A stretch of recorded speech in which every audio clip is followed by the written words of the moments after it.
bersaudara.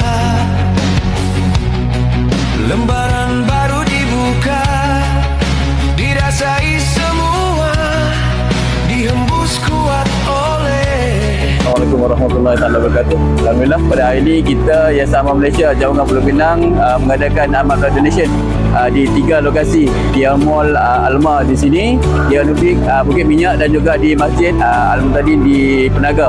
InsyaAllah pada hari ini alhamdulillah sambutan agak baik di Mall ni. Jadi saya bagi pihak Yayasan Amal Malaysia Pulau Pinang, ini adalah siri terakhir pada 2025.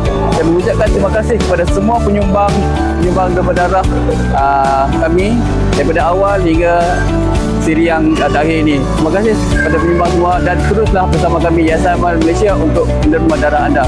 Beramal kerana Allah. Terima kasih semua.